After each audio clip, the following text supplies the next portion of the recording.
Regardez autour de vous. Juste une seconde. Où êtes-vous? Dans une ville? Dans un bus? Peut-être dans votre lit? Aujourd'hui, nous sommes partout. Il y a plus de 8 milliards d'êtres humains sur Terre. Nous avons rempli chaque coin de la planète. Nous avons construit des villes qui brillent la nuit comme des étoiles. Nous avons des fermes, des gratte-ciel, Internet. Et nous avons même envoyé des robots sur Mars. Nous sommes l'espèce dominante. Rien ne peut nous arrêter. Mais imaginez que je claque des doigts. Clac.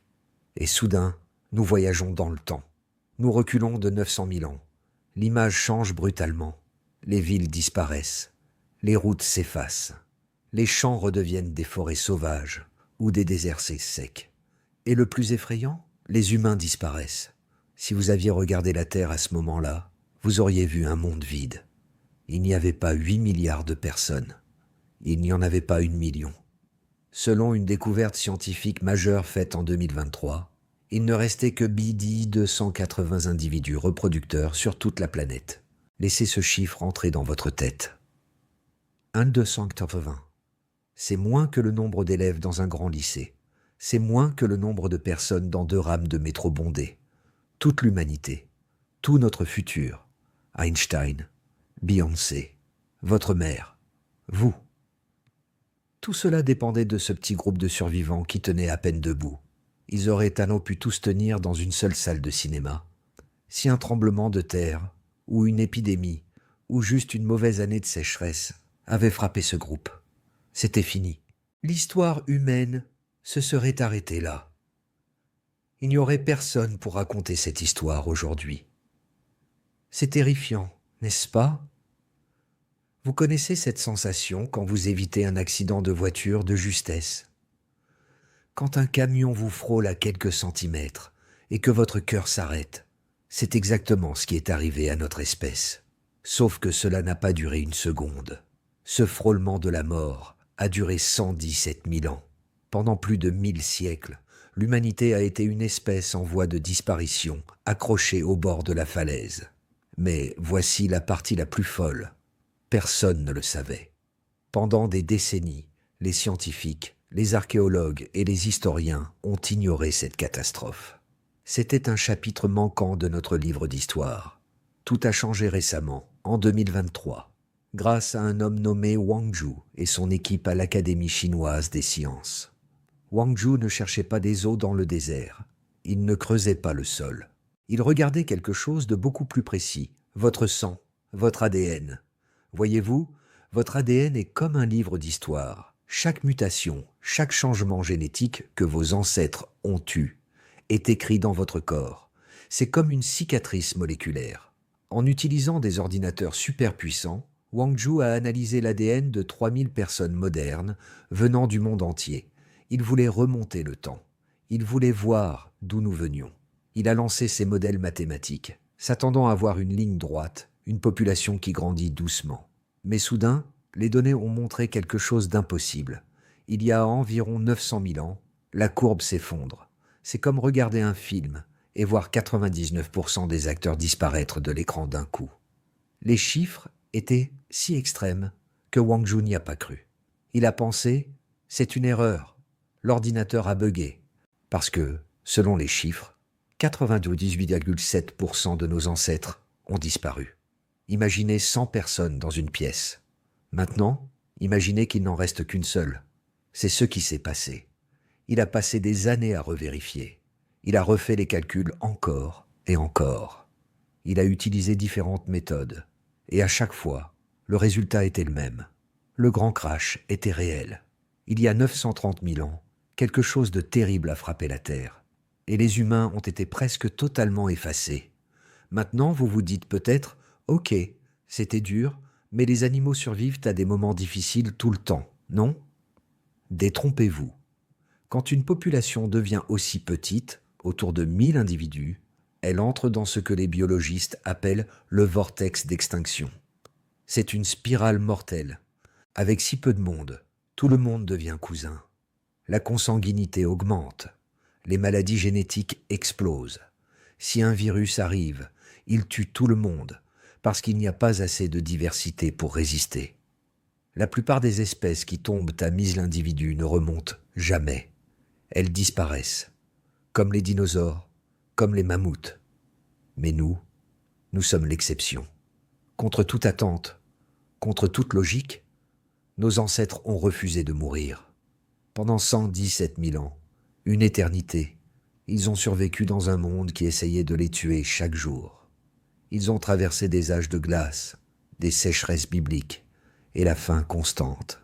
Ils ont gardé la petite flamme de l'humanité allumée alors qu'elle aurait dû s'éteindre.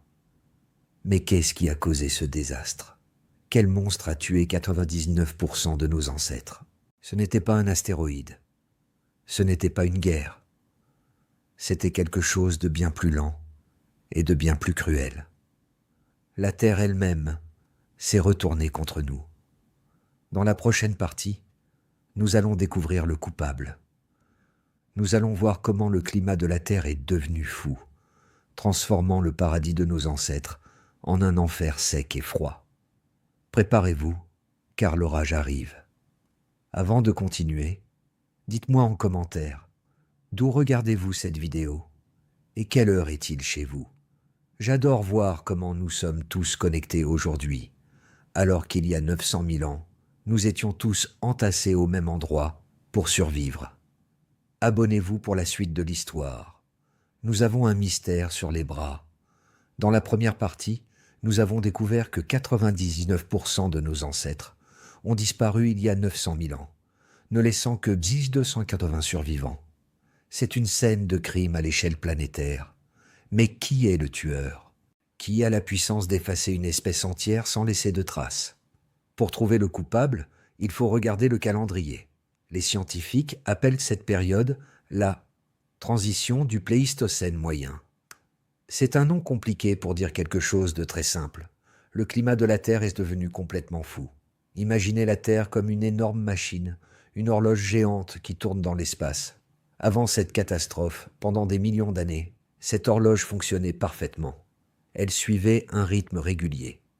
Tous les 41 000 ans, la Terre s'inclinait légèrement, changeant la façon dont le Soleil frappait la surface. C'était prévisible. Il y avait des périodes chaudes, puis des périodes froides, des âges de glace. C'était difficile, mais c'était gérable.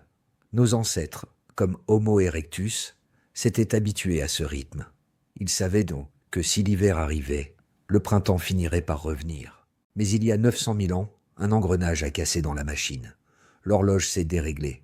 Les cycles climatiques ne duraient plus 41 000 ans. Ils se sont étirés pour devenir des cycles brutaux de 100 000 ans. Vous pourriez penser, c'est bien, non? L'été dure plus longtemps? Non, c'est tout le contraire.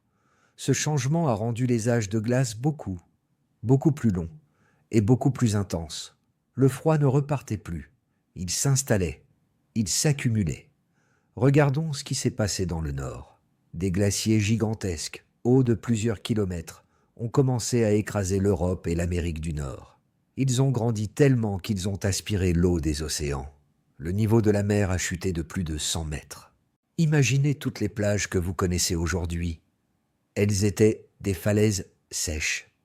La Méditerranée s'est transformée en une série de petits lacs salés. Des ponts de terre sont apparus entre les continents. Mais nos ancêtres ne vivaient pas en Norvège ou au Canada. Ils vivaient en Afrique, le berceau de l'humanité. Là-bas, il n'y avait pas de glace. Alors, pourquoi sont-ils morts? C'est ici que le piège se referme. Quand le Nord gèle, l'Afrique sèche. C'est une règle simple de la météo mondiale. L'eau des océans était piégée dans la glace du Nord. Les océans restants étaient froids.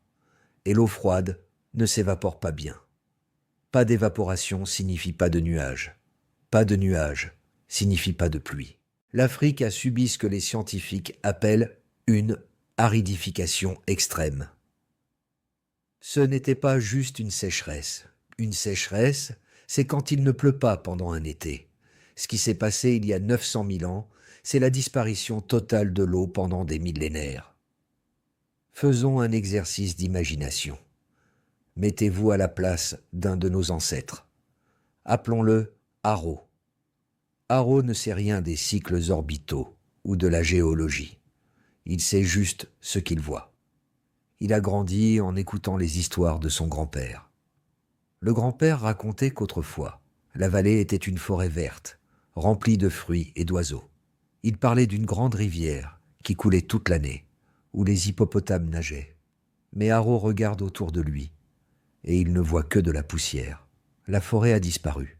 Les arbres sont morts, remplacés par des buissons épineux et de l'herbe jaune et sèche. La grande rivière n'est plus qu'un lit de boue craquelée, dur comme de la pierre. Chaque année, la pluie vient un peu plus tard. Chaque année, elle dure un peu moins longtemps. Et cette année, elle n'est pas venue du tout. C'est un désastre au ralenti. C'est silencieux et c'est terrifiant. Regardez les animaux. C'est le premier signe. Les grands herbivores, comme les éléphants antiques et les antilopes géantes, ont besoin de tonnes de verdure pour survivre. Quand l'herbe meurt, il meurt. Les fossiles nous le confirment. Durant cette période, de nombreuses espèces de grands mammifères africains se sont éteintes. Elles ont juste disparu. Quand les herbivores meurent, les prédateurs meurent. Les lions à dents de sabre, les hyènes géantes, ils meurent de faim. Et au milieu de tout ça, il y a Haro et sa famille. Ils sont omnivores. Ils mangent un peu de tout. C'est leur force. Mais même eux ne peuvent pas manger du sable. Imaginez la panique silencieuse qui s'installe. Vous vous réveillez le matin. Votre gorge est sèche. Il n'y a plus d'eau au point d'eau habituel. Vous devez marcher 10 kilomètres pour trouver une flaque boueuse où les animaux se battent pour boire. Vous cherchez de la nourriture. Mais les fruits ont séché sur les branches avant de mûrir. Les animaux sont rares et squelettiques. Votre tribu commence à s'affaiblir. Les enfants ne grandissent pas plus. Les femmes n'ont plus de bébés parce qu'elles sont trop maigres. Les vieux s'assoient à l'ombre et ne se relèvent plus. Haro se pose la question évidente. Pourquoi ne pas partir? C'est ce que les humains font d'habitude. Si la nourriture manque ici, on marche vers la vallée suivante. On migre. Mais c'est là que le grand tueur a été si efficace. Le changement climatique n'était pas local. Il était global. Haro a marché vers le nord. Le désert du Sahara était devenu une barrière infranchissable, un océan de sable infini. Il a marché vers l'est. Les rivières étaient sèches. Il a marché vers l'ouest. La forêt tropicale s'était rétrécie. C'était un piège. L'Afrique entière était devenue une cage aride. Il n'y avait nulle part où aller. Les tribus humaines, dispersées sur le continent, se sont retrouvées isolées les unes des autres, piégées dans des petites poches de survie qui rétrécissaient chaque jour. C'est la définition d'un vortex d'extinction. Une tribu meurt de soif au nord. Une autre meurt de faim au sud. Une autre est anéantie par une maladie parce qu'ils étaient trop faibles pour se battre. Petit à petit, les lumières de l'humanité s'éteignent. 100 000 personnes. 50 000. Il dit 10 000. Le silence gagne du terrain. C'est terrifiant de penser à quel point c'était lent. Ce n'était pas un film d'action hollywoodien avec des explosions. C'était la torture de la goutte d'eau, ou plutôt de l'absence d'eau. C'était une agonie qui a duré des générations. Les parents disaient à leurs enfants, c'était mieux avant. Et les enfants grandissaient en voyant le monde mourir un peu plus. Finalement, il ne restait plus personne, ou presque. Sur tout le continent gigantesque de l'Afrique, qui fait 3 fois la taille de l'Europe, il ne restait plus que quelques petits points de vie. Peut-être une tribu cachée près d'une source souterraine dans une grotte. Peut-être un petit groupe accroché à une montagne qui attrapait encore un peu de pluie. Au total, 1280 personnes. C'est tout ce qui restait de notre grande famille. Ils étaient sales, affamés, désespérés. Ils ne savaient pas qu'ils étaient les derniers. Ils pensaient probablement que le monde entier était mort et qu'ils étaient punis par les dieux. Mais ils avaient tort sur une chose. Ce n'était pas la fin. C'était le début de quelque chose d'étrange. Parce que quand vous réduisez une population à un si petit nombre, la biologie commence à faire des choses bizarres. Dans ce petit groupe de survivants, un accident génétique allait se produire. Un accident invisible, caché dans leur sang, qui allait changer le destin de la planète pour toujours. Dans la prochaine partie, nous allons plonger à l'intérieur du corps de ces survivants.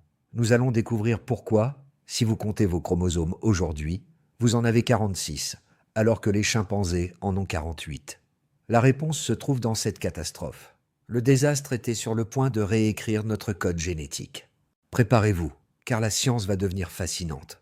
Abonnez-vous pour ne pas manquer la transformation de l'humanité. Bienvenue dans la zone rouge. Nous avons vu que le climat a détruit le monde d'Arrow.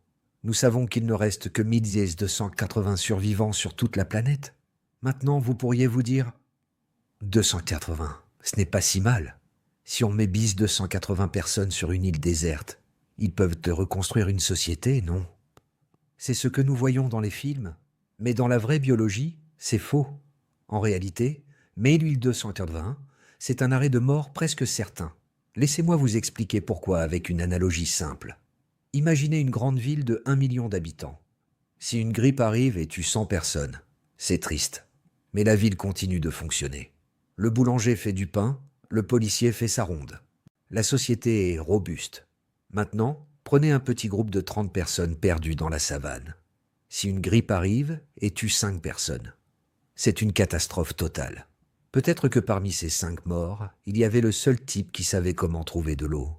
Peut-être qu'il y avait les 2 seules femmes en âge d'avoir des bébés. D'un seul coup, le groupe ne peut plus survivre. C'est ce que les scientifiques appellent le vortex d'extinction.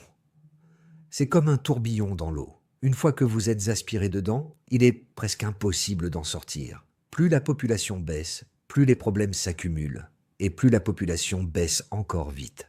Le premier problème, c'est la loterie de la malchance. Quand on est 8 milliards, la malchance est diluée. Mais quand on est 1280, la malchance est mortelle. Un orage qui foudroie un arbre, 3 morts. Un lion qui attaque la nuit, 2 morts. Une mauvaise chute en chassant, 1 mort. Chaque vie perdue est un morceau irremplaçable de l'humanité qui disparaît. À cette époque, la vie humaine avait une valeur inestimable, littéralement. Chaque adulte était une encyclopédie vivante de survie. Le deuxième problème, et c'est le plus insidieux, c'est la famille.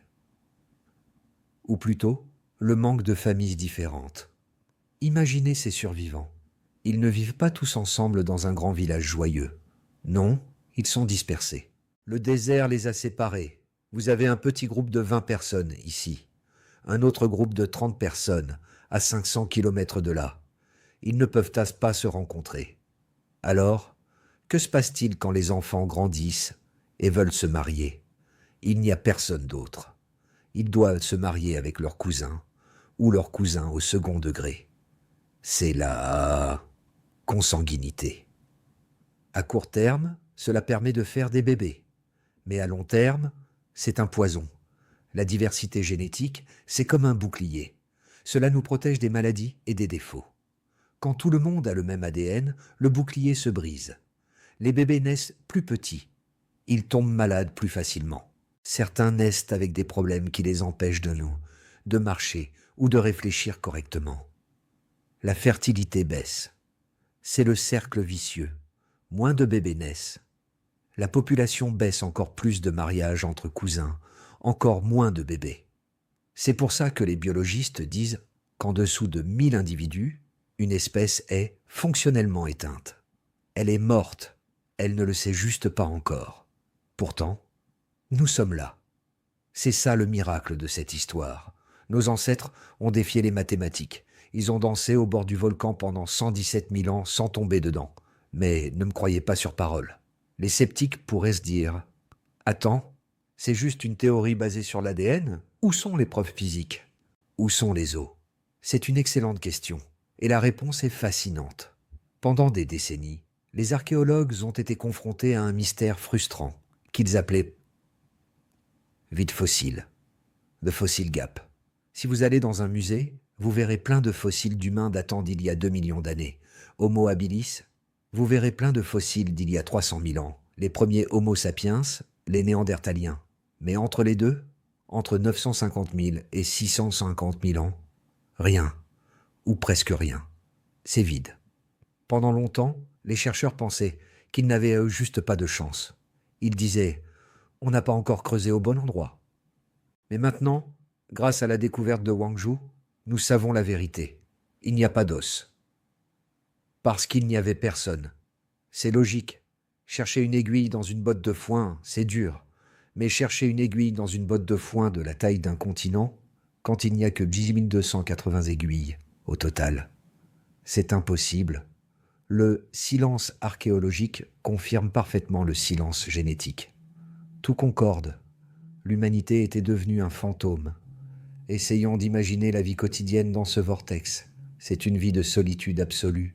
Aujourd'hui, si vous vous sentez seul, vous allez sur Internet. Vous voyez qu'il y a du monde. Mais pour Haro, la solitude est physique. Son groupe connaît peut-être un autre groupe voisin.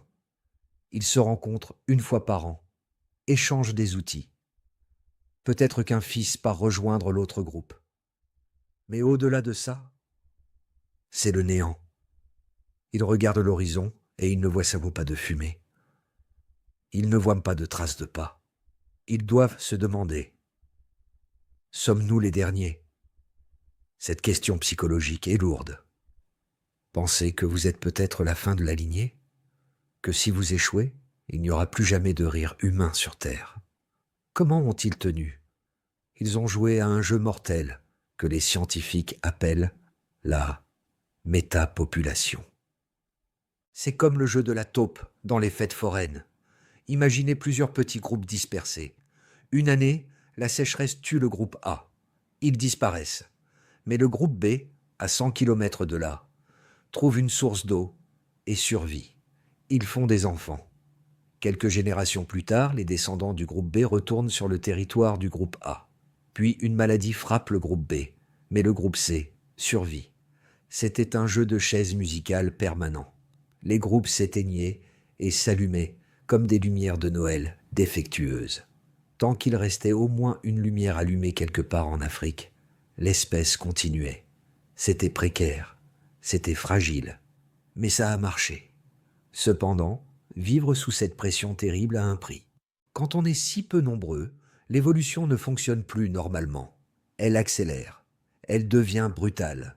Dans une grande population, les changements prennent du temps.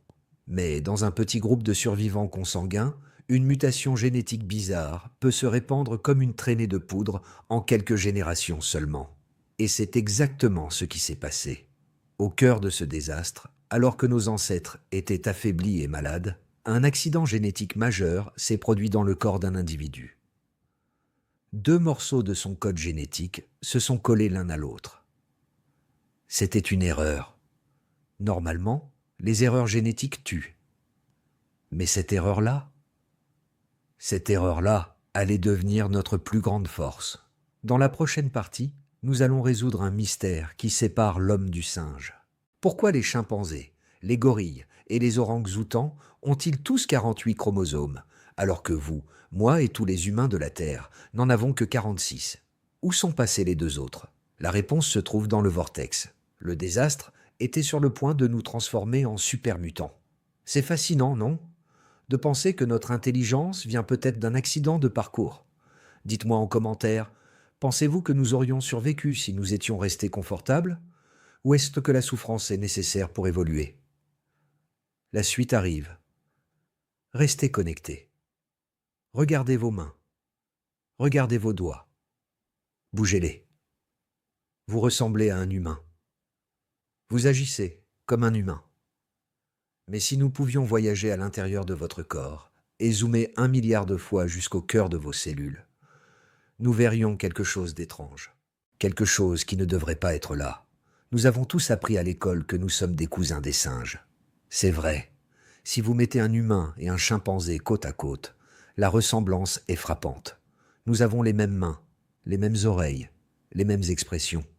Notre ADN est presque identique. C'est une grande famille unie. Il y a les chimpanzés, les bonobos, les gorilles, les orang-outans. Et nous. Mais il y a un problème mathématique majeur dans cette famille. Un problème qui a rendu les scientifiques fous pendant des décennies. Faisons l'inventaire. Les chimpanzés ont 48 chromosomes. Les gorilles ont 48 chromosomes. Les orang-outans ont 48 chromosomes. C'est la règle absolue chez les grands singes. Ils ont tous 24 paires de chromosomes. Mais nous, les humains, nous en avons 46. Attendez une minute. L'évolution ne fonctionne pas comme ça. On ne perd pas simplement 2 chromosomes entiers, comme on perd ses clés de voiture. Les chromosomes sont les livres qui contiennent toutes les instructions pour construire un corps. Si vous perdez 2 livres entiers de l'encyclopédie, vous ne devenez pas un humain. Vous ne naissez même pas.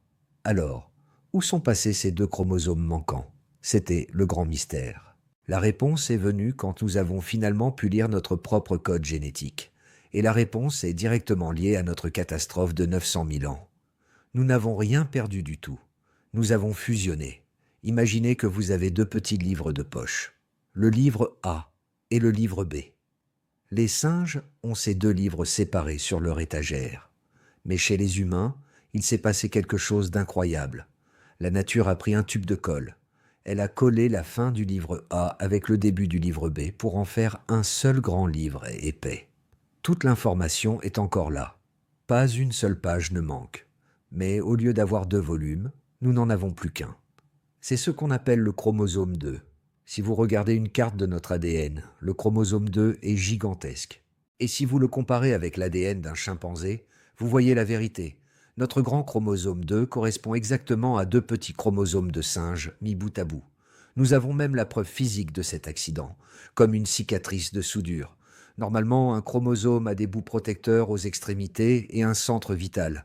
Mais notre chromosome 2 est unique. Il a des bouts protecteurs aux extrémités, mais il a aussi des restes de bouts protecteurs en plein milieu. Et il a 2 centres. C'est la preuve irréfutable que 2 chromosomes anciens se sont crachés l'un dans l'autre pour n'en former qu'un seul. Mais voici la question la plus importante. Pourquoi cela s'est-il passé pendant le goulot d'étranglement? C'est ici que l'histoire rejoint la science. Ce genre de fusion chromosomique est un accident rare. Normalement, c'est une erreur. Dans une population normale de 100 000 personnes, si un bébé naît avec cette fusion, il est seul, il est différent. Même s'il survit, ses chances de répandre cette mutation à toute l'espèce sont proches de 0. Son ADN bizarre disparaîtra dans la masse. Mais rappelez-vous où nous sommes. Nous sommes il y a 900 000 ans. Il ne reste que 1280 personnes sur toute la Terre. C'est un village minuscule. Dans ce scénario, les règles du jeu changent. Imaginez qu'un enfant, appelons-le Adam, naisse avec cette fusion accidentelle. Il a 46 chromosomes, alors que ses parents en ont 48. Par miracle, il est en bonne santé. Il grandit. Il devient fort. Dans ce petit groupe désespéré où chaque homme compte, Adam a beaucoup d'enfants. Disons 10 enfants. Dans une population de 1200 personnes, 10 enfants, c'est énorme. C'est presque 1% de la génération suivante qui porte sa mutation. Ces enfants se marient entre eux, car il n'y a personne d'autre. La mutation se répand. 1% devient 5%, puis 10, puis 50. Comme la population est coincée dans ce piège climatique pendant des milliers d'années, la mutation a le temps de saturer tout le groupe. Ceux qui avaient les vieux chromosomes à 48 ont moins de chance, ou meurent par hasard. Finalement, après 117 000 ans d'isolement, tout le monde a 46 chromosomes. L'ancienne version a disparu. Nous sommes devenus une nouvelle espèce. Il fallait que nous soyons au bord de l'extinction pour que ce changement s'installe. Notre plus grande faiblesse a permis notre plus grande transformation. Mais est-ce que cette fusion a changé quelque chose, à part le nombre? Est-ce que c'était juste cosmétique? Certains scientifiques pensent que c'est bien plus que ça. Ils pensent que c'est la clé de notre cerveau. L'endroit précis où les 2 chromosomes se sont collés est une région très active génétiquement. Des études récentes suggèrent que cette fusion a pu réveiller certains gènes situés juste à côté. Et devinez ce que font ces gènes. Certains contrôlent le développement du cerveau, d'autres la taille de la tête. C'est une théorie vertigineuse. Est-il possible que cet accident génétique ait boosté notre intelligence? Pensez-y. Avant la catastrophe, nos ancêtres étaient intelligents, mais ils stagnaient. Ils faisaient les mêmes outils en pierre pendant 1 million d'années. Pas de progrès. Après la catastrophe, tout explose. Le cerveau grossit. Les outils deviennent complexes.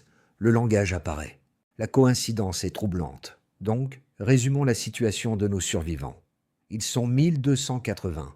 Ils sont coincés dans une Afrique qui ressemble à un désert. Ils meurent de soif. Mais à l'intérieur de leurs cellules, une révolution silencieuse est en marche. Ils sont en train de muter. Ils sont en train de devenir autre chose. Ils ne sont plus tout à fait des singes. Ils portent en eux le code source de l'humanité moderne. Cependant, avoir des chromosomes fusionnés et un cerveau potentiel ne remplit pas l'estomac. Adam, avec ses 46 chromosomes, a toujours faim. Sa tribu a toujours soif. La génétique, c'est bien beau sur le long terme, mais à court terme, il faut manger. Et quand il n'y a plus d'antilopes, plus de fruits et plus d'espoir, qu'est-ce qu'on mange? On mange ce que personne d'autre ne veut. On apprend à regarder par terre. On apprend à creuser. Dans la prochaine partie, nous allons descendre dans la boue avec eux. Nous allons découvrir la vie quotidienne en enfer. Oubliez les images de chasseurs héroïques. La vraie nourriture qui nous a sauvés était beaucoup plus croustillante.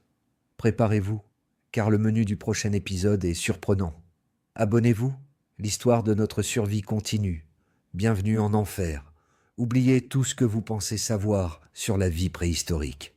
Oubliez les images romantiques d'hommes forts chassant le mammouth dans des plaines verdoyantes. Oubliez les feux de camp joyeux avec des rôtis juteux. Il y a 900 000 ans, pour nos 1280 survivants, la réalité était beaucoup plus sombre. Imaginez que vous vous réveillez. Il ne fait pas encore jour, mais la chaleur est déjà là, lourde, étouffante. Vous n'êtes pas dans une belle grotte confortable. Vous dormez probablement dans un abri temporaire fait de branches épineuses. Juste assez pour empêcher les hyènes de vous manger pendant votre sommeil. Votre première pensée, avant même d'ouvrir les yeux, est la soif. Votre gorge est comme du papier de verre. Vos lèvres sont craquelées. Votre langue semble trop grosse pour votre bouche. Cela fait 2 jours que vous n'avez pas bu une vraie gorgée d'eau claire. C'était ça, le quotidien pendant le goulot d'étranglement. Une quête obsessionnelle, sans fin, pour l'eau. L'Afrique s'était asséchée. Les grandes rivières étaient devenues des chemins de boue. Les lacs s'étaient évaporés pour devenir des déserts de sel. Pour survivre, nos ancêtres ont dû devenir des experts en hydrologie. Ils n'avaient pas de diplôme, mais ils avaient la motivation de la mort. Ils ont appris à lire le paysage, comme une carte. Ils savaient que si une certaine plante verte poussait là-bas, au pied d'une falaise, cela signifiait qu'il y avait de l'humidité cachée sous le sable, peut-être à 2 mètres de profondeur. Alors, ils creusaient, avec des bâtons, avec des pierres, avec leurs ongles cassés. Ils creusaient pendant des heures sous le soleil brûlant, juste pour trouver une boue humide qu'ils pouvaient presser pour obtenir quelques gouttes de liquide marron. C'était sale, c'était plein de bactéries, mais c'était la vie. Mais l'eau n'était que la moitié du problème. L'autre moitié, c'était la nourriture. Et là encore, la catastrophe climatique avait tout changé. Les grands animaux, les cibles faciles, avaient disparu. Les troupeaux géants d'herbivores étaient des morts de faim bien avant les humains. Le supermarché de la nature était fermé. Les étagères étaient vides. Alors, qu'est-ce qu'on mange quand il n'y a plus de viande? On mange tout, absolument tout. C'est à ce moment-là que l'humanité est devenue ce que les scientifiques appellent des généralistes alimentaires. C'est une façon polie de dire que nous sommes devenus des poubelles ambulantes. Nous avons cessé d'être difficiles. Regardons le menu de nos ancêtres. En entrée, les insectes. Aujourd'hui, l'idée de manger des insectes nous dégoûte. Mais il y a 900 000 ans, trouver une termitière était comme gagner au loto. Les termites, les grillons, les larves de coléoptères. Ce sont des bombes nutritionnelles. C'est de la protéine pure, du gras, des vitamines. Et le meilleur, ils ne s'enfuient pas, ils ne ripostent pas. Nos ancêtres passèrent des heures accroupis, utilisant de petites brindilles pour pêcher les termites dans leur nid. Ils écrasaient des troncs d'arbres morts pour trouver de gros vers blancs et gras. Ils ne les mangeaient pas par choix culinaire. Ils les mangeaient parce que c'était le carburant le plus fiable disponible. En plat principal, les racines. C'est peut-être l'adaptation la plus importante de cette époque. Quand il ne pleut pas, les plantes sont intelligentes. Elles laissent mourir leurs feuilles et leurs tiges, mais elles cachent toute leur énergie sous terre, dans des tubercules, des oignons et des racines géantes. C'est comme un coffre-fort enterré. La plupart des animaux ne peuvent pas y accéder. Ils n'ont pas les outils. Mais nous avions des bâtons à fouir. Nos ancêtres ont appris à reconnaître une petite tige sèche qui dépassait du sol, signalant qu'une énorme patate sauvage se cachait dessous. C'était dur. Il fallait creuser dans un sol dur, comme de la pierre. Et souvent, ces racines étaient fibreuses, amères, difficiles à mâcher.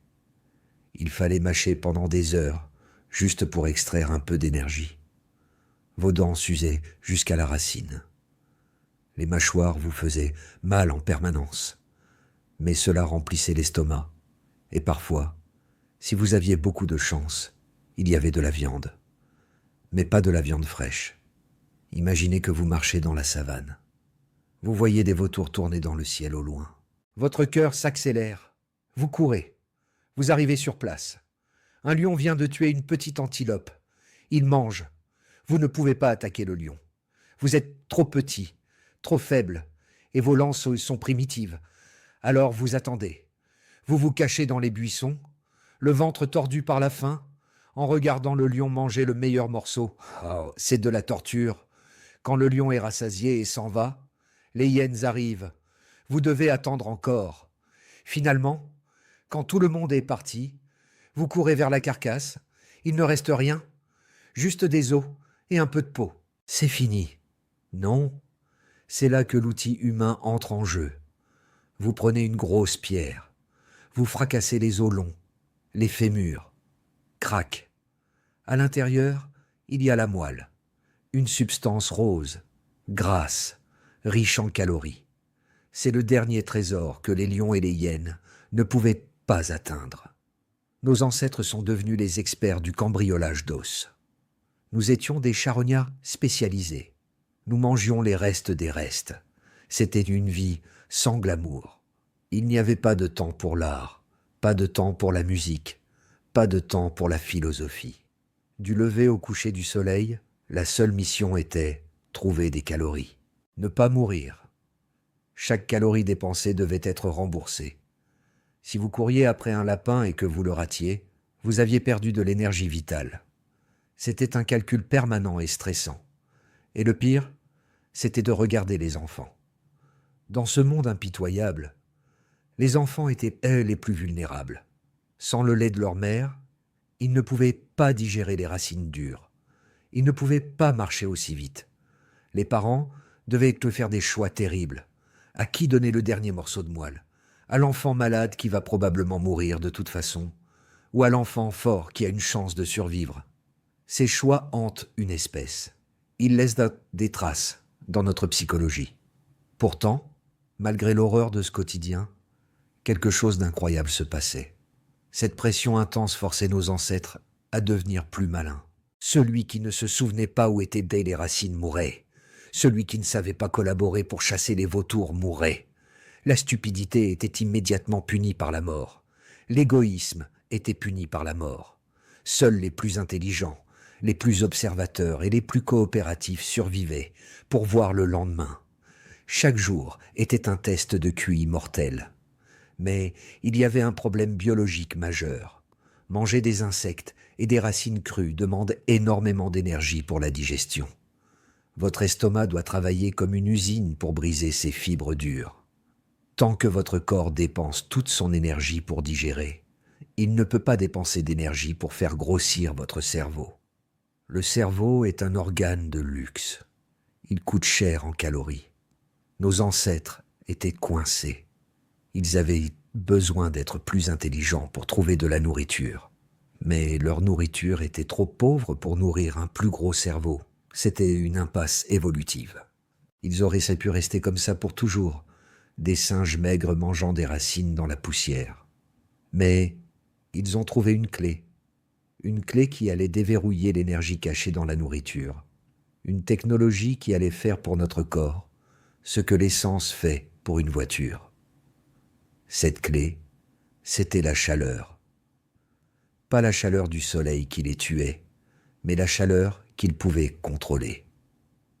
Dans la prochaine partie, nous allons voir comment la maîtrise d'un élément terrifiant a tout changé. Nous allons voir comment nos ancêtres ont transformé leur estomac externe en inventant la cuisine. C'est le moment où nous avons cessé d'être des animaux qui subissent la nature pour devenir des créatures qui la transforment. Préparez-vous, ça va chauffer. Abonnez-vous pour découvrir l'étincelle qui a sauvé l'humanité. Regardez une flamme. Si vous avez un briquet ou une bougie, allumez-la. Regardez comment elle danse. C'est hypnotique, n'est-ce pas? Pour tous les animaux de la Terre, cette lumière est la chose la plus terrifiante qui soit. Quand un lion voit du feu, il court. Quand un éléphant sent la fumée, il panique. L'instinct de survie crie « Danger, mort, fuite !» Mais pas nous. Nous sommes la seule créature sur cette planète qui court vers le feu au lieu de s'enfuir. Nous sommes la seule espèce qui regarde une forêt brûlée et se dit « Je peux utiliser ça ». Il y a 900 000 ans, cette fascination bizarre pour le feu est ce qui a sauvé nos ancêtres de l'extinction. Et plus que ça, c'est ce qui nous a transformés en humains modernes. Revenons à notre problème précédent. Nos ancêtres mourèrent de faim. Ils mangeaient des racines dures et des insectes crus. Leur problème était purement mathématique. Votre corps est comme une voiture. Il a besoin de carburant.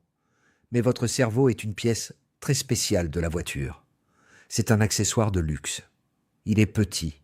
Il ne pèse que 2% de votre poids. Mais il consomme 20% de toute votre énergie. C'est énorme. C'est comme avoir une petite ampoule qui consomme autant que tout le reste de la maison. À cette époque, nos ancêtres étaient coincés dans un piège énergétique. Leur estomac était énorme. Il devait l'être pour digérer toute cette nourriture crue et fibreuse. La digestion prenait des heures et consommait une énergie folle. Le corps avait un choix à faire, soit nourrir le gros estomac, soit nourrir le gros cerveau. Il ne pouvait pas faire les deux. Il n'y avait pas assez de calories. Donc, pendant des millions d'années, l'évolution a choisi l'estomac. Nos cerveaux restaient petits. Nous étions intelligents, mais pas trop intelligents. Et puis, le feu est arrivé. Comment l'ont-ils découvert? On ne le saura jamais exactement. Peut-être qu'après un orage, la foudre a frappé un arbre sec. La savane a brûlé. Une fois le feu passé, nos ancêtres, affamés, sont sortis de leur cachette. Ils ont marché sur le sol encore chaud. Ils ont senti une odeur nouvelle, une odeur délicieuse qui faisait saliver.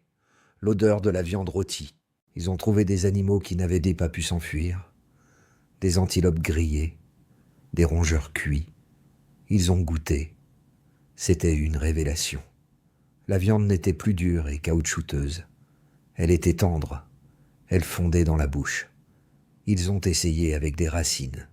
Ils ont jeté ces patates dures et amères dans les cendres chaudes. Quand ils les ont sorties, miracle, elles étaient molles. Elles étaient sucrées. Ce qu'ils venaient jamais de découvrir par accident, c'était la cuisine. Et la cuisine, ce n'est pas de l'art, c'est de la science, c'est de la bonne prédigestion. Quand vous cuisez de la nourriture, la chaleur fait le travail dur à la place de votre corps. Elle brise les fibres dures. Elle tue les bactéries et les parasites mortels. Elle déploie les protéines pour qu'elles soient plus faciles à absorber. Imaginez la différence. Manger une racine crue, c'est comme essayer de digérer du bois. Vous récupérez peut-être 30% des calories et ça vous prend 4 heures de mastication. Manger une racine cuite, c'est comme manger de la purée. Vous récupérez 90% des calories et ça vous prend 10 minutes. C'est un gain de rentabilité colossal. C'est comme si vous aviez soudainement trouvé un super carburant gratuit. Pour nos 1280 survivants, coincés dans le goulot d'étranglement, c'était la clé de la survie. Avec le feu, une poignée de racines misérables devenait un repas nourrissant. Avec le feu, une carcasse avariée devenait comestible sans vous tuer. Ils n'avaient plus besoin de passer 6 heures par jour à mâcher comme des vaches. Ils avaient du temps libre. Et surtout, ils avaient un surplus d'énergie. C'est là que la magie de l'évolution a opéré. Puisque la nourriture était plus facile à digérer, nous n'avions plus besoin d'un intestin géant. Génération après génération, notre système digestif a rétréci. Regardez votre ventre aujourd'hui. Comparé à celui d'un gorille, Il est minuscule. Et toute cette énergie économisée par l'estomac, où est-elle allée? Elle est montée directement à l'étage supérieur, au cerveau. Le cerveau de nos ancêtres a commencé à grossir. C'était une boucle de rétroaction positive. Plus de feu, Ashkaz, meilleure nourriture. Meilleure nourriture, plus gros cerveau. Plus gros cerveau. On devient assez malin pour mieux contrôler le feu. Et on recommence. C'est pendant cette période de crise intense que notre cerveau a fait son saut de croissance, le plus spectaculaire. La pression de la survie, combinée à l'énergie de la cuisine, a créé l'humain moderne. Mais le feu n'a pas seulement changé notre corps, il a changé notre société, il a changé notre âme. Avant le feu, la nuit était synonyme de peur. Quand le soleil se couchait, les humains étaient vulnérables. Les léopards chassaient, les hyènes rôdaient, les humains devaient grimper aux arbres ou se cacher dans des trous, silencieux, terrifiés, attendant le matin. La nuit durait 12 heures, et c'était 12 heures de paralysie et d'angoisse. Le feu a tué la nuit. Avec un feu de camp, vous créez une zone de sécurité, un cercle de lumière. Les prédateurs voient les flammes et restent à distance. Leurs yeux brillent dans le noir, mais ils n'approchent pas. Pour la première fois, l'être humain pouvait dormir profondément. C'est un détail crucial. Le sommeil profond, le sommeil paradoxal, c'est le moment où le cerveau rêve, où il organise la mémoire, où il traite les émotions. En dormant mieux au sol près du feu, nos ancêtres sont devenus plus stables émotionnellement, plus créatifs. Et que fait-on quand on est assis autour d'un feu, qu'on est en sécurité, qu'on a le ventre plein et qu'on ne dort pas encore? On parle. Le feu de camp est devenu le premier réseau social, le premier théâtre, la première école. La journée était consacrée au travail, à la chasse, au silence pour ne pas effrayer le gibier. Mais la nuit, autour des flammes, les langues se déliaient, les vieux racontaient des histoires. Tu te souviens de la grande sécheresse? Tu sais comment on piège un lièvre? Les jeunes écoutaient, les liens se renforçaient. C'est autour de ce foyer que la culture humaine est née.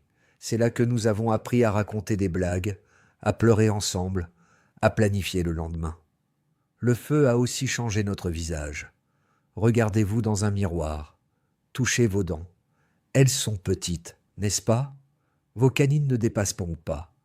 Votre mâchoire est fine. Si vous étiez un chimpanzé, vous auriez des crocs énormes et des muscles de mâchoire si puissants qu'ils remonteraient jusqu'au sommet de votre crâne. Pourquoi avons-nous perdu ces armes? Parce que le feu a rendu la mastication facile. Nous n'avions plus besoin de mâchoires de broyeurs de pierre. Notre visage s'est affiné. Cela a libéré de la place dans la bouche et la gorge. Notre langue a eu plus d'espace pour bouger. Sans le savoir, en cuisinant nos aliments, nous avons préparé notre anatomie pour la parole.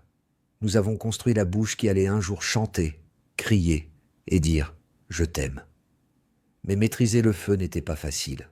À l'époque, nos ancêtres ne savaient probablement pas encore créer le feu. Ils ne savaient pas frotter de bâton pour faire une étincelle. C'était trop complexe. Ils devaient voler le feu à la nature. Quand ils trouvaient une braise après un incendie, c'était le trésor le plus précieux du groupe. Il fallait le garder en vie. Imaginez la responsabilité. Il y avait probablement un gardien du feu, quelqu'un dont le seul travail, jour et nuit, était de nourrir la petite flamme, de la protéger du vent, de la protéger de la pluie. Si le feu s'éteignait, c'était la catastrophe.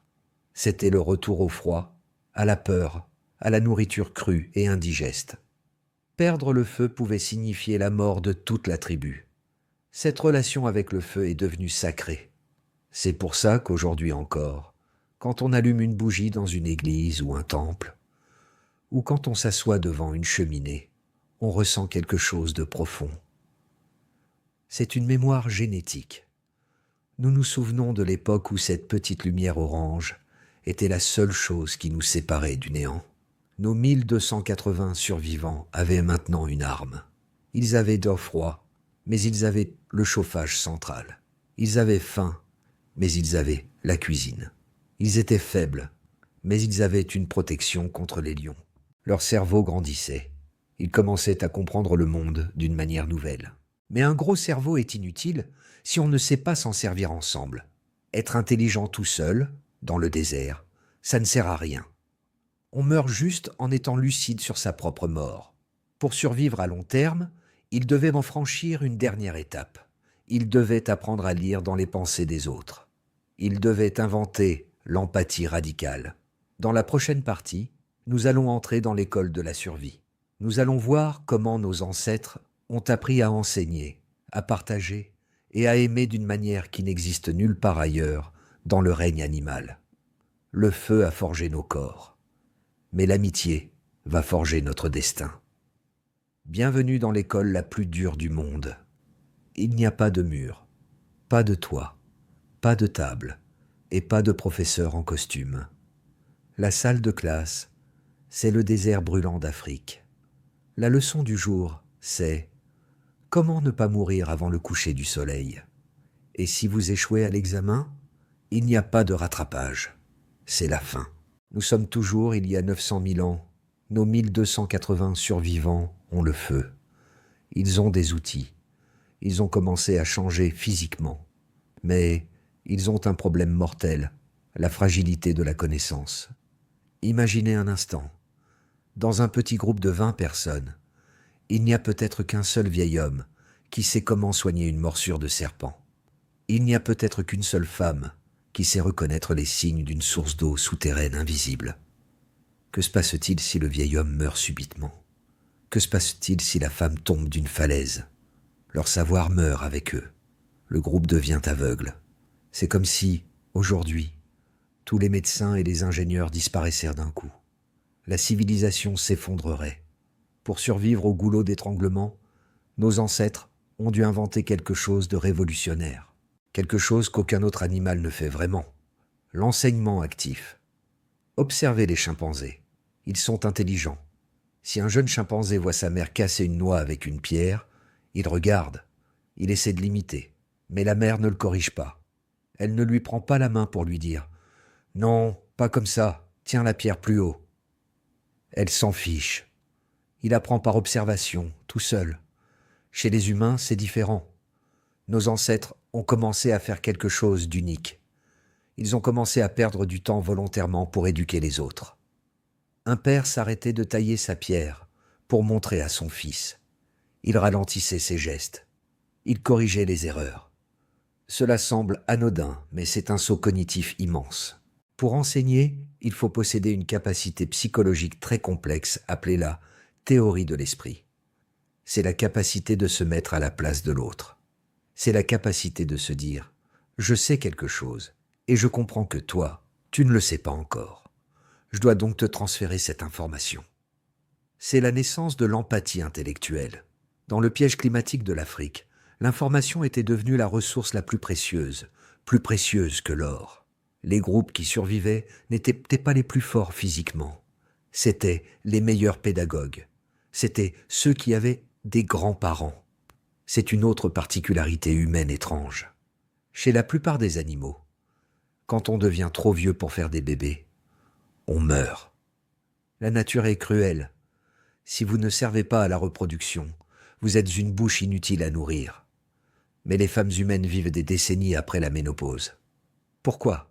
C'est l'hypothèse de la grand-mère. Durant cette crise, les vieux sont devenus des bibliothèques vivantes.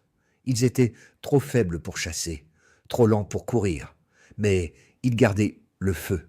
Ils gardaient les bébés pendant que les parents cherchaient à manger. Et surtout, ils racontaient.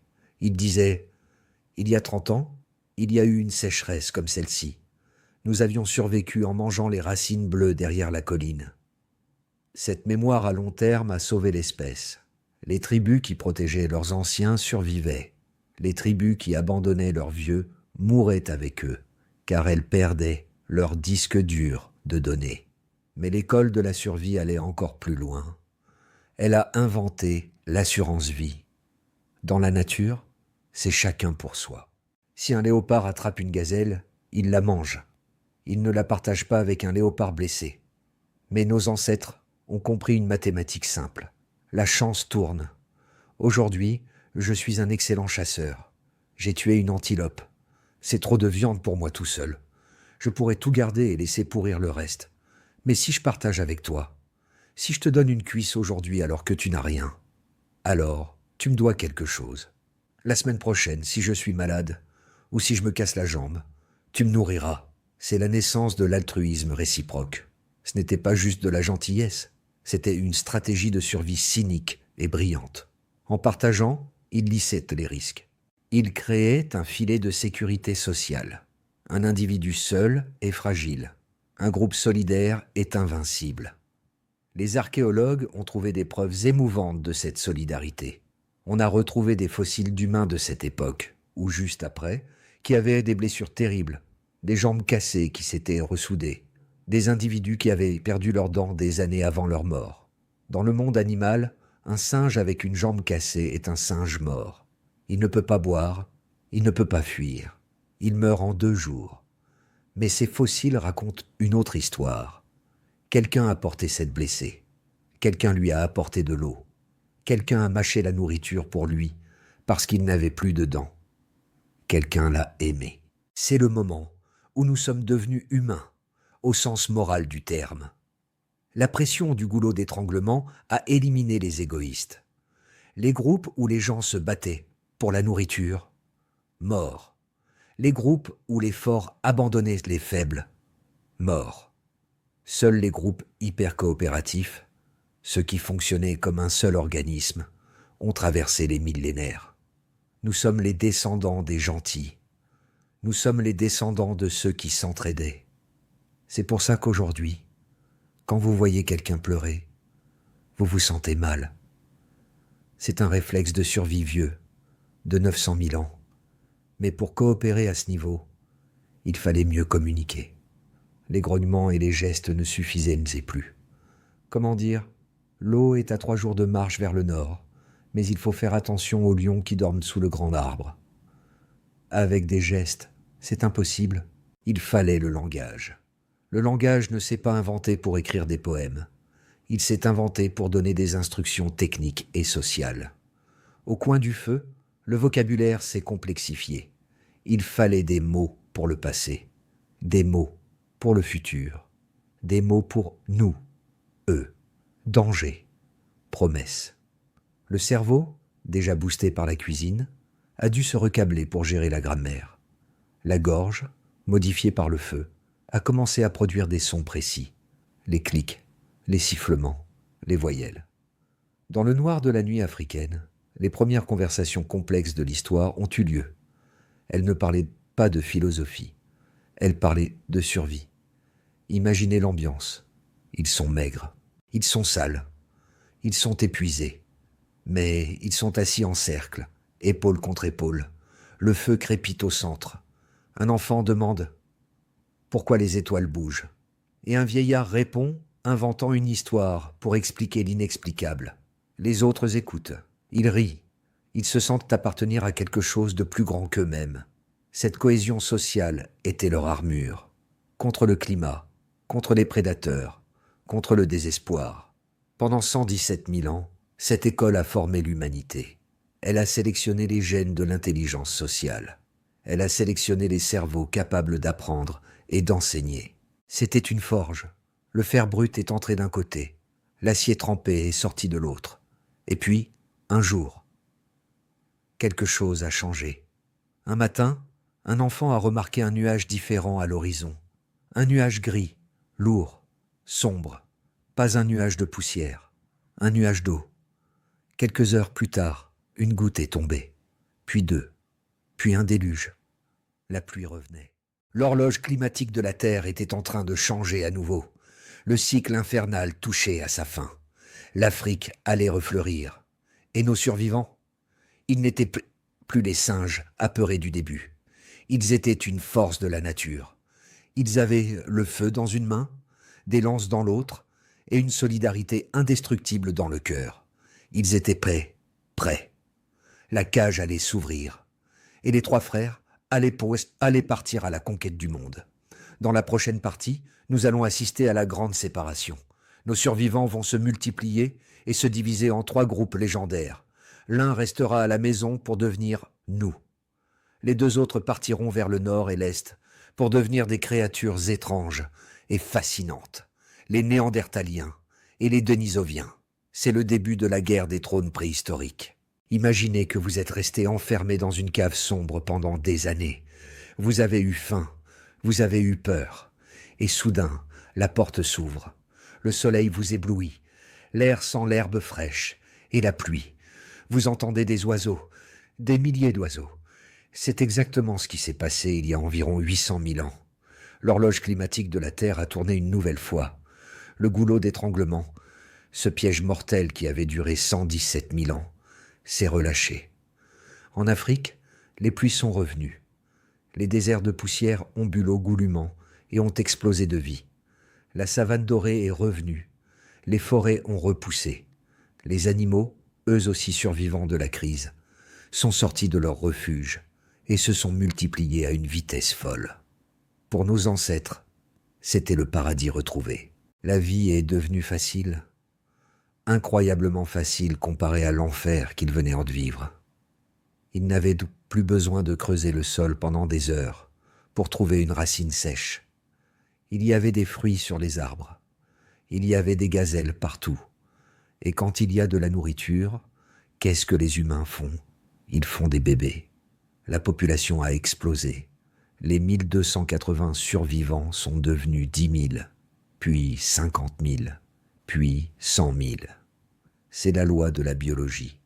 Après une famine, vient le boom. Mais l'Afrique, aussi grande soit-elle, a fini par devenir petite. Les tribus ont commencé à se marcher sur les pieds. Les meilleures grottes étaient prises. Les meilleurs territoires de chasse étaient occupés. Une envie de bouger a saisi l'humanité. Une envie d'aller voir ce qu'il y avait derrière l'horizon.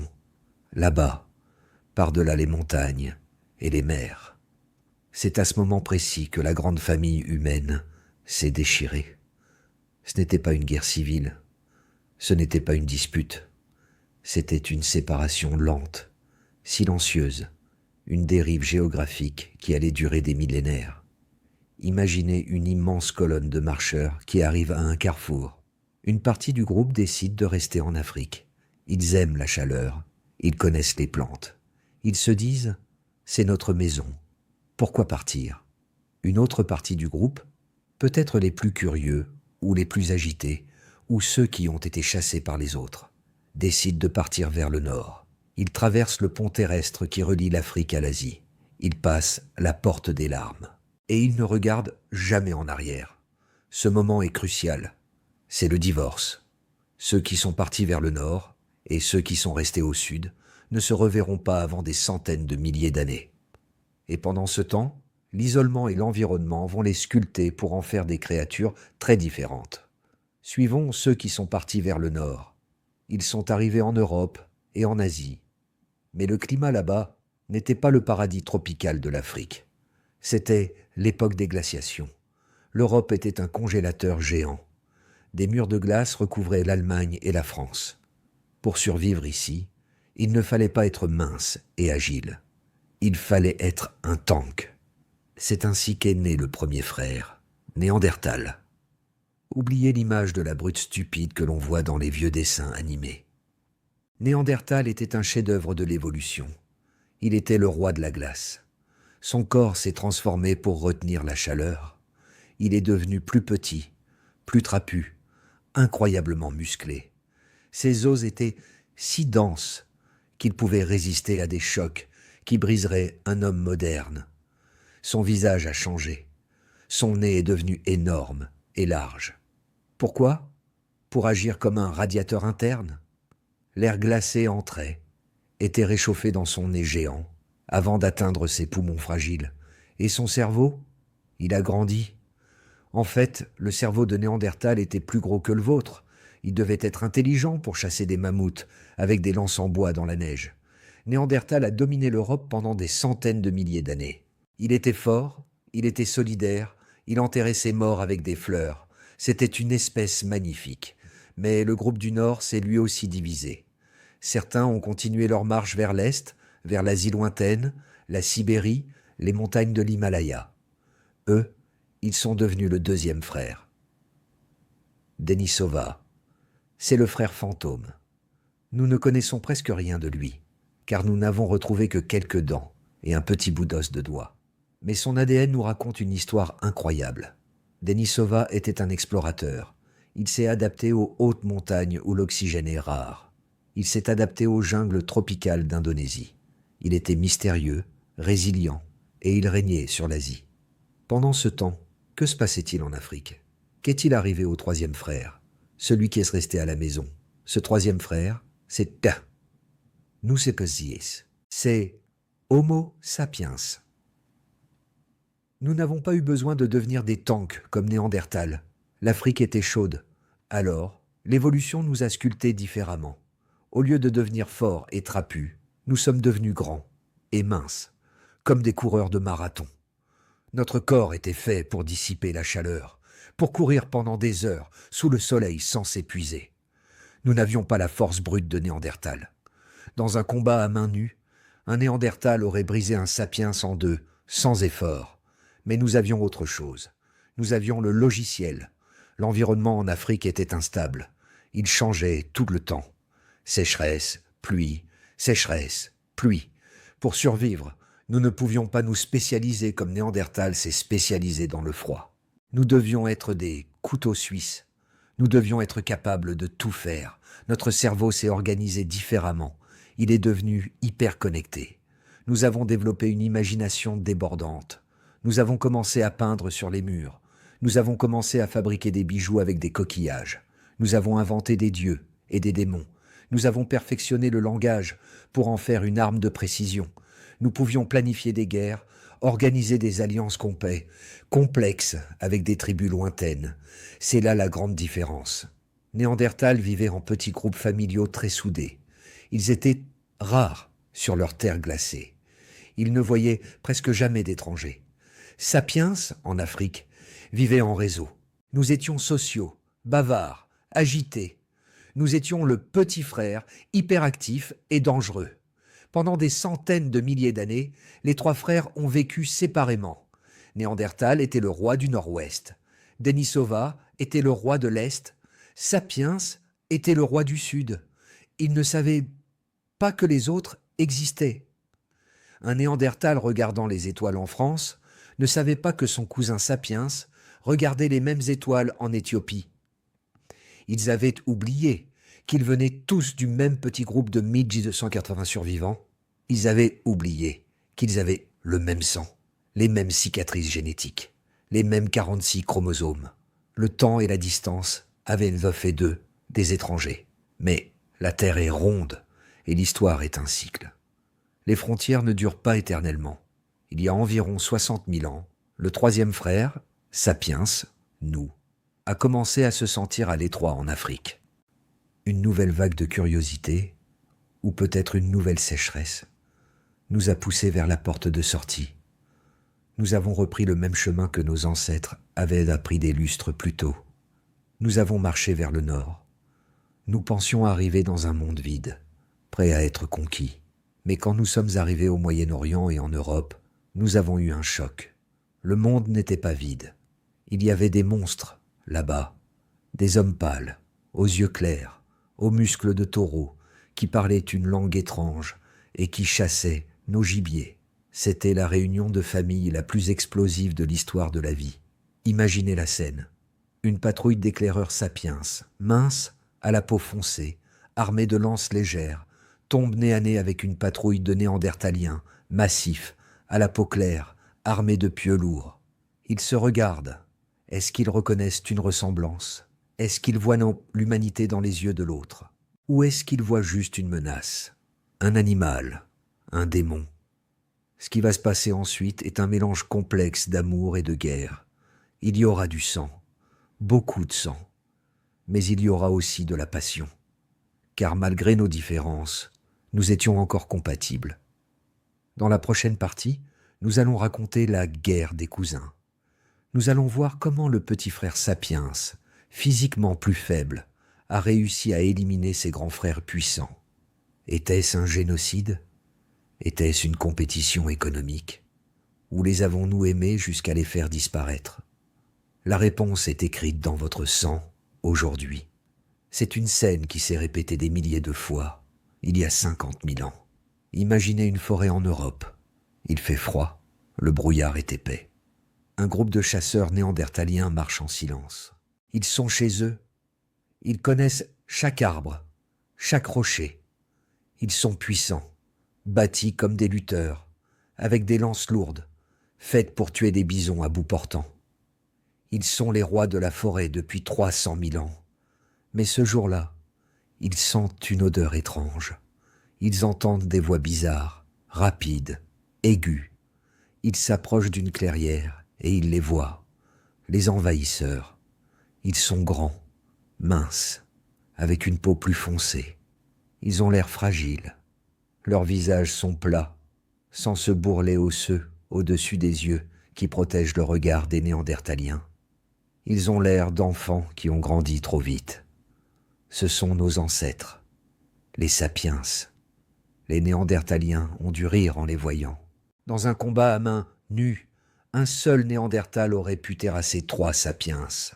C'était le poids lourd contre le poids plume. Mais les Néandertaliens ne savaient pas que ces enfants fragiles apportaient avec eux une arme invisible et mortelle. Une arme forgée dans l'enfer du goulot d'étranglement africain. La guerre des cousins n'a pas été une grande bataille rangée comme dans les films. Il n'y a pas eu de généraux ni d'armées alignées dans des champs. C'était une guerre lente, une invasion silencieuse qui a duré des millénaires. C'était une guerre d'usure. Le premier avantage de Sapiens était la technologie de la lâcheté. C'est méchant à dire, mais c'est vrai.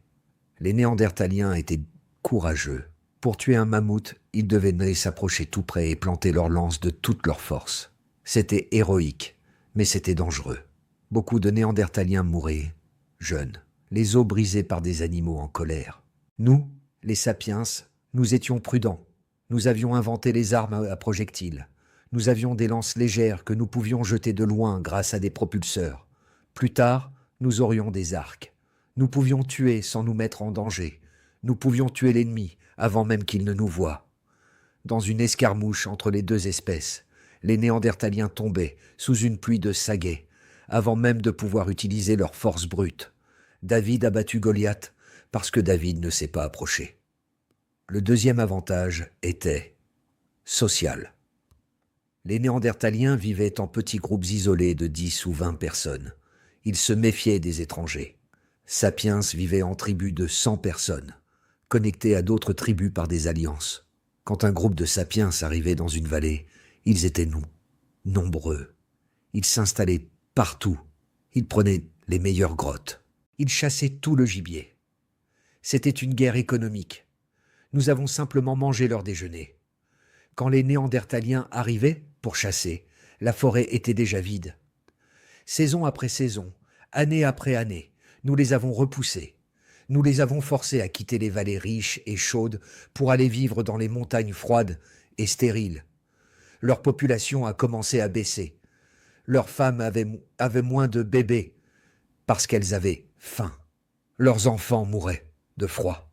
C'était une extinction lente par étouffement. Mais cette guerre a une face cachée, une face beaucoup plus surprenante. Si nous les avons détestés, nous les avons aussi aimés. C'est le plus grand retournement de situation de la science moderne. Pendant longtemps, on pensait que Sapiens et Néandertal étaient trop différents pour se mélanger. Mais l'ADN a parlé, et il a révélé un secret de famille scandaleux. Imaginez la scène, la nuit. Peut-être qu'un chasseur sapiens s'est perdu. Peut-être qu'une femme néandertalienne a été curieuse. Malgré la peur, malgré la guerre, il y a eu des rencontres. Il y a eu de l'attirance. Ils ne voyaient pas des monstres. Ils voyaient des humains. Différents, oui, mais humains. Ils ont eu des enfants ensemble. Ces enfants étaient des hybrides. Au début, ils ont peut-être eu du mal à survivre. Peut-être qu'ils étaient rejetés par les deux clans. Mais certains ont survécu. Ils ont été élevés dans les tribus sapiens. Et ils ont grandi, ils ont fait des bébés à leur tour. L'ADN de Néandertal est entré dans notre sang. Aujourd'hui, c'est un fait scientifique. Si vous n'êtes pas 100% africain, c'est-à-dire si vos ancêtres ont quitté l'Afrique, Vous avez entre 1% et 3% d'ADN de Néandertal en vous. Ce n'est pas rien. C'est énorme. En fait, si on additionne tous les morceaux d'ADN Néandertal qui existent chez les humains d'aujourd'hui, on peut reconstituer 40% du génome complet de Néandertal. D'une certaine manière, ils ne sont jamais morts. Ils vivent en nous. Leurs gènes nous ont aidés. Ils nous ont donné une peau plus claire pour absorber le soleil d'Europe. Ils nous ont donné un système immunitaire adapté aux maladies du Nord. Nous avons conquis le monde en volant leurs forces génétiques, mais en tant qu'espèce distincte, c'était la fin pour eux. Il y a environ 40 000 ans, les lumières se sont éteintes une à une. Les derniers néandertaliens se sont réfugiés à l'extrême sud de l'Europe, dans des grottes près de Gibraltar, face à la mer. C'est triste d'imaginer ce dernier clan. Ils savaient qu'ils étaient les derniers. Ils voyaient la fumée des feux de camp des sapiens monter de toutes les vallées environnantes. Ils entendaient une langue qu'ils ne comprenaient pas dominer le monde. Ils étaient les vestiges d'un monde ancien, un monde de glace et de silence, qui était en train d'être remplacé par un monde de bruit et de mouvement. Un soir, le dernier Néandertal est mort, peut-être de vieillesse, peut-être de froid, et avec lui, une façon unique d'être humain a disparu pour toujours. Une autre intelligence, une autre sensibilité, une autre voix s'est tue. La planète a perdu sa diversité. La même chose est arrivée en Asie avec nos cousins denisoviens. Eux aussi ont été submergés par la marée sapiens. Eux aussi se sont mélangés avec nous avant de disparaître. Les populations d'Asie et d'Océanie portent leur ADN aujourd'hui. Il y a 30 000 ans, la guerre était finie. Le silence est retombé sur le champ de bataille planétaire. Mais cette fois, ce n'était pas le silence de l'extinction. C'était le silence du vainqueur. Sur toute la surface de la Terre, de l'Afrique à l'Europe, de l'Asie à l'Australie, il ne restait plus qu'une seule sorte d'humains. Nous, les enfants du goulot d'étranglement, les survivants des 1280. Nous avions éliminé toute concurrence. Nous étions seuls au sommet de la pyramide. C'est un moment de triomphe, mais c'est aussi un moment de vertige. Pour la première fois dans l'histoire de la Terre, une seule espèce tenait le destin de la planète entre ses mains. Nous avions survécu au climat. Nous avions survécu à la faim. Nous avions survécu à nos cousins. Plus rien ne pouvait nous arrêter. Mais cette victoire a un prix. Nous sommes devenus les gardiens solitaires de notre propre histoire. Il n'y a plus personne pour nous défier. Plus personne pour nous montrer une autre façon de vivre. Nous sommes seuls face à nous-mêmes. Dans la 10e et dernière partie, nous allons conclure cette épopée. Nous allons regarder ce que nous avons fait de cette victoire. Nous allons voir comment ces survivants traumatisés ont construit le monde moderne. Et surtout, nous allons nous demander, est-ce que nous sommes prêts pour le prochain goulot d'étranglement? Car l'histoire aime se répéter. Abonnez-vous pour le grand final. L'histoire de notre passé est sur le point de devenir l'histoire de notre futur. Nous y sommes. C'est la fin du voyage. Prenez un instant pour revenir au présent. Regardez autour de vous. Regardez votre téléphone, votre ordinateur. Regardez par la fenêtre. Aujourd'hui, il y a plus de 8 milliards d'êtres humains sur Terre. Nous avons construit des villes qui touchent les nuages, comme Tokyo, New York ou Dubaï. Nous avons tissé une toile invisible, Internet, qui connecte chaque cerveau de la planète à la vitesse de la lumière. Nous avons marché sur la Lune. Nous avons envoyé des robots sur Mars. Nous avons composé des symphonies, écrit des romans et guéri des maladies mortelles. Nous sommes l'espèce la plus bruyante, la plus créative et la plus puissante que cette planète ait jamais portée. C'est un triomphe absolu. Mais maintenant que vous connaissez l'histoire, vous savez que ce triomphe ne tient qu'à un fil. Tout ce que vous voyez, toute notre civilisation, toute notre histoire, tout cela repose sur les épaules fragiles de 1280 personnes sales, affamées et terrifiées, qui se cachaient dans des trous il y a 900 000 ans. C'est le vertige des mathématiques. Si un seul jour, un seul léopard avait attrapé la bonne personne, si une seule source d'eau s'était asséchée une semaine plus tôt, si une seule tribu avait décidé d'abandonner, la chaîne se serait brisée. Il n'y aurait pas de pyramide, pas de Rome, pas d'Einstein, et certainement pas vous en train d'écouter cette histoire. La Terre serait une planète sauvage, dominée par les éléphants et les lions, sans personne pour admirer les étoiles. Nous sommes le résultat d'une série de chances impossibles. Nous sommes un miracle statistique. Mais cette histoire n'est pas juste une leçon d'histoire. C'est une leçon sur qui nous sommes, maintenant. La découverte du goulot d'étranglement a changé notre regard sur l'humanité de 3 manières fondamentales. Premièrement, elle a tué le racisme. Scientifiquement. Pendant des siècles, les hommes se sont battus pour des différences de couleur de peau, de forme des yeux ou de cheveux. Ils pensaient que ces différences étaient profondes, qu'elles séparaient les humains en races différentes. Mais le goulot d'étranglement prouve que c'est faux. C'est biologiquement ridicule. Nous descendons tous, sans exception, du même petit village de survivants. Nous sommes une famille incestueuse et récente. La différence génétique entre un Norvégien et un Japonais est minuscule, comparée à la différence entre 2 chimpanzés qui vivent dans la même forêt. Quand les humains ont quitté l'Afrique et ont changé de couleur de peau, c'était juste un changement de peinture, un détail de surface pour s'adapter au soleil. Sous le capot, le moteur est identique. Il n'y a pas eux et nous, il n'y a que nous, les descendants des 1280. Deuxièmement, cette histoire explique nos faiblesses. Vous êtes-vous déjà demandé pourquoi les humains ont si souvent mal au dos? Pourquoi nous avons tant de maladies génétiques? Pourquoi notre système immunitaire panique parfois et nous donne des allergies? C'est le prix à payer. C'est la cicatrice de la catastrophe.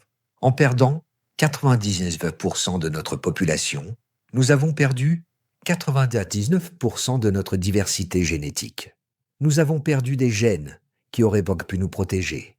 Nous portons tous dans notre sang les traces de la consanguinité forcée de nos ancêtres. Nos corps sont imparfaits parce qu'ils ont été construits dans l'urgence, avec les pièces détachées qui restaient après le désastre. Mais d'une certaine manière, ces faiblesses sont belles. Elles sont la preuve que nous avons survécu à l'enfer. Elles sont nos blessures de guerre. Troisièmement, et c'est le plus important, cette histoire explique notre force mentale. Pourquoi l'être humain est-il si obsédé par la connexion sociale? Pourquoi la solitude nous fait-elle si mal, physiquement? Parce que pendant 100 000 ans, la solitude signifiait la mort. Pourquoi sommes-nous si obsédés par la nourriture, le sucre et le gras? Parce que nous avons la mémoire de la famine inscrite dans nos cellules. Pourquoi sommes-nous si résilients? Parce que nous sommes les fils et les filles de l'Apocalypse. Regardez-vous dans le miroir, ce soir. Vraiment. Ne voyez pas juste vos défauts, votre fatigue ou vos petits soucis. Voyez le visage d'un survivant. Dans vos yeux brille la même lumière qui brillait dans les yeux d'Adam, le premier porteur du chromosome 46. Dans vos mains réside l'habileté de ceux qui ont taillé les premières pierres. Dans votre cœur réside le courage de ceux qui ont traversé le désert sans eau. Vous n'êtes pas né par hasard. Vous êtes l'aboutissement de 900 000 ans de lutte acharnée. Vous êtes le champion d'une course à obstacles qui a duré des millénaires. Alors, pourquoi raconter cette histoire aujourd'hui? Parce que l'histoire aime se répéter. Regardez les nouvelles. Le climat change à nouveau.